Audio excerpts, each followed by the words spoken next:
अगर आज मैं आपको सिर्फ 500 रुपए दूं और कहूं कि इसे इन्वेस्ट करो, तो शायद आपका पहला सवाल होगा कि किस म्यूचुअल फंड में मैं इस पैसे को इन्वेस्ट करूं। लेकिन यहीं पर ज्यादातर बिगनर्स अपनी पहली गलती को कर देते हैं, क्योंकि वो फंड का नाम ढूंढते हैं जबकि उन्हें कैटेगरीज को चुनना चाहिए। और आज मैं आपको 20 म्यूचुअल फंड की लिस्ट नहीं दूंगा, सिर्फ 3 म्यूचुअल फंड कैटेगरी और हर कैटेगरी में एक ऐसा म्यूचुअल फंड दिखाऊंगा जो आपकी पूरी इन्वेस्टिंग जर्नी को बदल सकता है। और वीडियो के आखिर में मैं आपको बताऊंगा कि अगर मैं आज बिल्कुल जीरो से शुरू कर रहा होता और मेरे पास सिर्फ 500 रुपए होता, तो मैं अपनी पहली एसआईपी को कहां से शुरू। आज यूट्यूब खोलिए, हर कोई अपना फेवरेट म्यूचुअल फंड के बारे में बता रहा है। कोई कह रहा है स्मॉल कैप, कोई कह रहा है फ्लेक्सी कैप, कोई कह रहा है इंडेक्स फंड, कोई कह रहा है ईएलएसएस। रिजल्ट क्या होता है? बिगनर इन्वेस्ट करना शुरू ही नहीं करता है, क्योंकि जब ऑप्शंस इतने ज्यादा होते हैं तो डिसीजन लेना और भी ज्यादा मुश्किल हो जाता है। लेकिन रियलिटी इतनी कॉम्प्लिकेटेड नहीं है जो लोग बना देते हैं। अगर आपको बस 3 कैटेगरी समझ में आ जाए तो आधा कंफ्यूजन वहीं खत्म हो जाएगा, आपकी कंफ्यूजन क्लैरिटी में बदल जाएगा। लेकिन इन तीनों में से एक कैटेगरी ऐसा है जिससे मैं पहले दिन शायद चुनूं ही नहीं। क्यों? थोड़ी देर में बताता हूं। सबसे पहले मल्टी एसेट फंड। अब नाम सुनने में ऐसा लगता है कि बहुत ज्यादा कॉम्प्लिकेटेड होगा, लेकिन इसे एक एग्जांपल से समझिए। मान लीजिए आप एक लंबी जर्नी पे जा रहे हैं। अगर आप एक सिर्फ बॉटल लेके निकले हैं और रास्ते में वो खत्म हो जाए तो क्या होगा? लेकिन अगर आपके पास वाटर बॉटल है, जूस है और ओआरएस तीनों हो, तो एक चीज खत्म भी हो जाए बाकी आपका साथ देता है। बस यही काम मल्टी एसेट फंड करता है। ये क्या करते हैं? ये सिर्फ इक्विटी में इन्वेस्ट नहीं करते हैं, बल्कि ये आपको इक्विटी में भी इन्वेस्ट करते हैं, डेट में भी करते हैं और गोल्ड में भी, और कई बार रीट जैसे एसेट में भी अपना इन्वेस्टमेंट को करते हैं। मतलब अगर स्टॉक मार्केट कुछ टाइम के लिए परफॉर्म ना करे तो बाकी के एसेट पूरे पोर्टफोलियो को कुछ हद तक बैलेंस करने की कोशिश करते हैं। यही वजह है कि बहुत सारे नए इन्वेस्टर्स अपनी इन्वेस्टिंग की जर्नी यहीं से शुरू करते हैं। एग्जाम्पल के लिए अगर मैं आपको फंड बताऊं तो ICICI potential multi asset fund इस कैटेगरी का एक बहुत ज्यादा जाना पहचाना फंड है। लेकिन ये कोई रिकमेंडेशन नहीं है, सिर्फ कैटेगरी समझने के लिए एग्जाम्पल है। लेकिन पिछले 5 साल का सीएजीआर करीब 17% रहा है और एयूएम 84,000 करोड़ से भी ज्यादा। लेकिन मेरे लिए सबसे बड़ी बात रिटर्न नहीं है, सबसे बड़ी बात है कि ये फंड आपको इन्वेस्टेड रहने के लिए मदद करता है, जब भी मार्केट ऊपर हो चाहे नीचे हो। बिलीव कीजिए, लॉन्ग टर्म में इन्वेस्टिंग में सबसे मुश्किल काम होता है हाई रिटर्न कमाना नहीं है, इन्वेस्टेड रहना होता है। लेकिन अगर मार्केट 20% तक गिर जाए तो क्या मल्टी एसेट फंड फिर भी सही रहेगा, या कोई ऐसी कैटेगरी है जो मार्केट के हिसाब से खुद को बदलने की कोशिश करती है? यही आता है दूसरा कैटेगरी, और पर्सनली मुझे लगता है कि ज्यादातर बिगनर्स इसके बारे में बहुत कम जानते हैं। कैटेगरी 2 है बैलेंस एडवांस फंड। अब सोचिए, आपने एसआईपी शुरू कर दी, सब कुछ अच्छा चल रहा है, लेकिन अचानक से मार्केट 20%, 25% या 30% तक गिर जाए। अब क्या होगा? यही ज्यादातर बिगनर सबसे बड़ी गलती करते हैं। वो कहते हैं बस बहुत हो गया और अपनी एसआईपी को बंद कर देते हैं। लेकिन क्या ऐसे कोई भी फंड है जो मार्केट के हिसाब से थोड़ा बहुत अपने आप को एडजस्ट करने की कोशिश करे? हाँ है। यही आता है बैलेंस एडवांस फंड। नाम सुन के आपको थोड़ा टेक्निकल जरूर लगेगा, लेकिन कॉन्सेप्ट बहुत आसान है। एक एग्जांपल से समझिए। मान लीजिए आप कार चला रहे हैं, अगले रोड पे आपको जो रोड है वो खाली दिख रही है, तो स्पीड आपने बढ़ा दी। लेकिन अगर ट्रैफिक आपको दिखाई देता है तो क्या करेंगे? स्पीड कम कर लेंगे। कार वही, ड्राइवर वही, लेकिन सिचुएशंस के हिसाब से आपने डिसीजन को बदल देता है। बैलेंस एडवांस फंड कुछ ऐसे ही करता है, कुछ ऐसे ही करने की कोशिश करता है। जब भी मार्केट बहुत एक्सपेंसिव दिखाई देता है तो फंड इक्विटी एक्सपोजर्स को कम कर देता है और डेट में अपने एक्सपोजर को बढ़ा देता है। और जब मार्केट सस्ता हो जाता है तो इक्विटी एक्सपोजर को बढ़ा लेता है, यानी हर समय एक जैसा रिस्क नहीं लेता है। यही वजह है कि इन्वेस्टर्स इस फंड को इमोशंस कंट्रोल फंड की तरह मानते हैं, क्योंकि मार्केट गिरने पर पैनिक सेलिंग की संभावना जो होती है वो बहुत कम हो जाती है।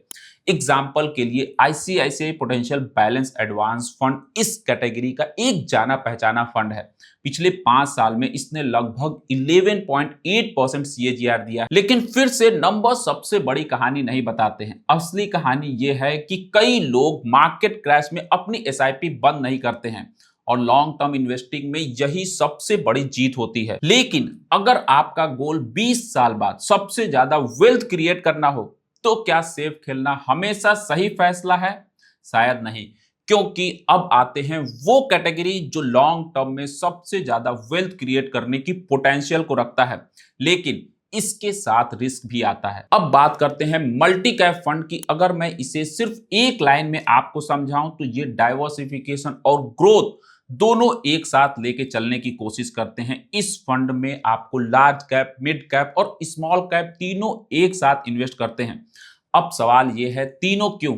एक एग्जांपल देखिए। मान लीजिए आपके पास 3 बच्चे हैं, एक ऑलरेडी जॉब कर रहा है, दूसरा कॉलेज में है और तीसरा अभी अभी स्कूल में। आज सबसे ज्यादा स्टेबल कौन है आपके बच्चे में? जॉब वाला।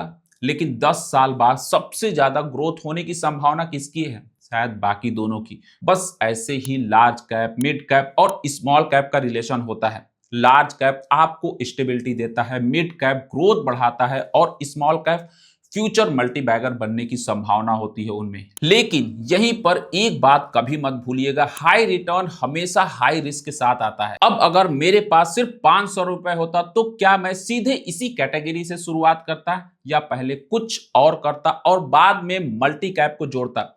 ये फैसला आपकी पूरी इन्वेस्टिंग जर्नी को बदल सकता है और मैं आपको बिल्कुल वही बताने वाला हूं जो मैं खुद अपने पैसे के साथ करता है। अब सबसे इंपॉर्टेंट सवाल, अगर आज मैं बिल्कुल जीरो से शुरू कर रहा होता और मेरे पास सिर्फ 500 रुपए महीने का होता, तो मैं क्या करता? शायद आप सोच रहे होंगे मैं सीधे मल्टी कैप फंड को चुनता, लेकिन नहीं।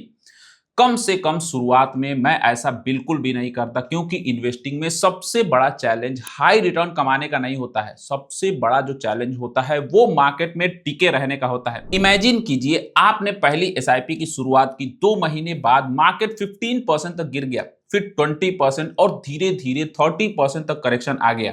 अगर आपने पहली बार ऐसा देखा होता तो क्या होता? ज्यादातर लोग यही डर जाते हैं, कुछ लोग एसआईपी बंद कर देते हैं, कुछ लोग लॉस में बेच देते हैं, कुछ लोग कभी भी इन्वेस्ट नहीं करते। यही वजह है कि अगर मैं शुरुआत करता तो पहले मल्टी एसेट फंड या फिर बैलेंस एडवांस फंड में एसआईपी को शुरू करता। क्यों? क्योंकि शुरुआत में कॉन्फिडेंस बनाना रिटर्न कमाने से ज्यादा इंपॉर्टेंट होता है। जब 6 से 12 महीने हो जाते, रेगुलर एसआईपी की हैबिट पड़ जाती, तब मैं धीरे धीरे मल्टी कैप फंड में भी अपना इन्वेस्टमेंट को एलोकेट करता, क्योंकि अब तक में मार्केट की वॉलेटिलिटी समझ आ चुकी होती है और इमोशन से नहीं, लॉजिक से डिसीजन लेना पड़ता है यहां पे आपको इन्वेस्टिंग में। याद रखिए, सक्सेसफुल इन्वेस्टर्स वो नहीं होता है जो ज्यादा रिटर्न्स कमाते हैं। सक्सेसफुल इन्वेस्टर्स वो होते हैं जो ज्यादा लंबे समय से इन्वेस्टेड रहते हैं। अब एक गलती जो मैं बार बार देखता हूं, बिगनर्स पहले ही दिन 5 म्यूचुअल फंड को खरीद लेता है। पहले वो स्मॉल कैप को खरीदते हैं, फिर फ्लेक्सी कैप, फिर इंडेक्स फंड, फिर सेक्टोरल फंड और फिर थेमेटिक फंड। इतने सारे फंड वो एक बार में खरीद लेते हैं और 6 महीने बाद उसे खुद भी नहीं याद रहता है कि कौन सा फंड क्यों खरीदा था। याद रखिए, ज्यादा फंड हमेशा बेहतर पोर्टफोलियो नहीं बनाता है। सिंपल पोर्टफोलियो ज्यादा आसान होता है, ट्रैक करना इसको आसान है, समझना आसान है और लंबे समय तक आप इसको होल्ड कर पाते हैं। अगर आप पहले एसआईपी शुरू कर रहे हैं तो पहले फंड के नाम से पहले आप अपना गोल को तय कीजिए।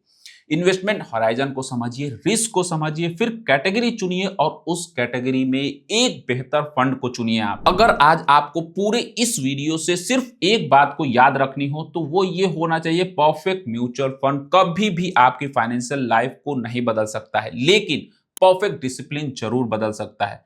500, 1000 या फिर 2000 अमाउंट कभी भी छोटा नहीं होता है, छोटी होती है शुरुआत करने की हिम्मत। और जितनी जल्दी आप अपनी इन्वेस्टमेंट को शुरू करें, उतने ही ज्यादा टाइम आपको मिलता है अपने इन्वेस्टमेंट में।